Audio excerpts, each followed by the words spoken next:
Hi, Enchong and Mai. Congratulations and best wishes sa inyong dalawa.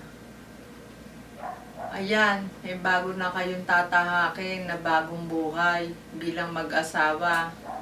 Tandaan nyo, merong mga pagsubok na darating dyan.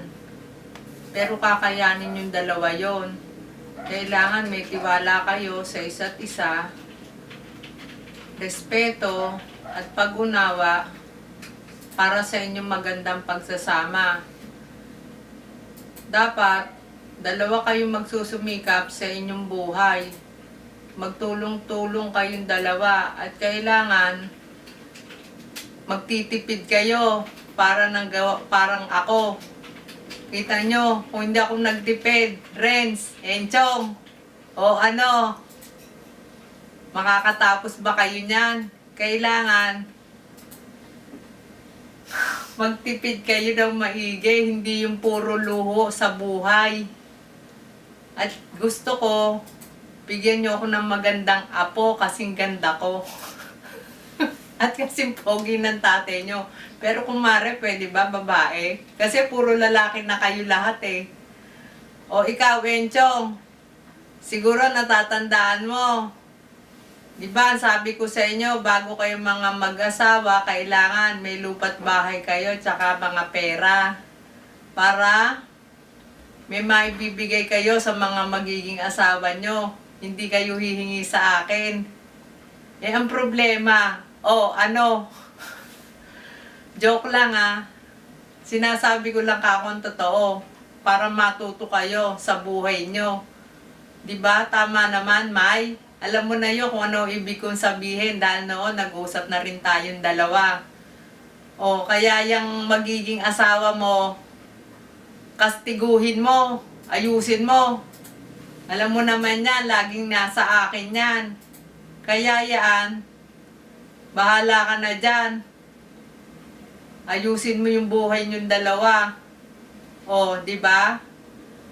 Tsaka kailangan, inuulit-ulit ko, magtipid kayo, wag puro luho sa buhay. Pwede naman nyo, kaya lang, syempre, unahin nyo yung pamilya nyo. Ganun yun. O, anong nangyari? Nanermong pa ba ako? Ganun lang yun. Huwag kayong magagalit sa akin na ako nagsasabi lang ng totoo. Tingnan nyo ako, makunat ako, nagtipid ako. Noong araw talagang malu ako nung dalaga ako, pero natuto ko ng maghanap buhay. Nagtipid ako. Kaya heto, kung may mga kailangan, meron akong sariling money. Hindi ako nangungutang. Ganun lang yon. Kasi naging matipid ako sa buhay ko at inuna ko muna kayo. Kung kailan, anong kailangan na ibibigay ko sa inyo. Ganun lang yon. Kaya kailangan, Mai and Enchong, magtipid kayo. Yun lang, para umasenso kayo sa buhay nyo. Kahit na meron kayong kailangan, may huhugutin kayo. Hindi na kayo hihingi sa ibang tao.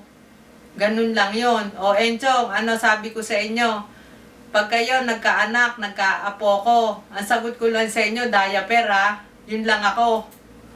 Dahil para matuto kayo. Yun lang yon. Okay ba? O, ulit-ulitin ko. Ulit-ulitin ko na ang una nyong iisipin ang sa taas. Magpapasalamat kayo lagi. Huwag kayong makakalimot sa Kanya. Siya lagi ang una nyo kasing mahihingan ng tulong. Ganun lang yon. Okay na? O, maligayang bati ulit sa inyong dalawa.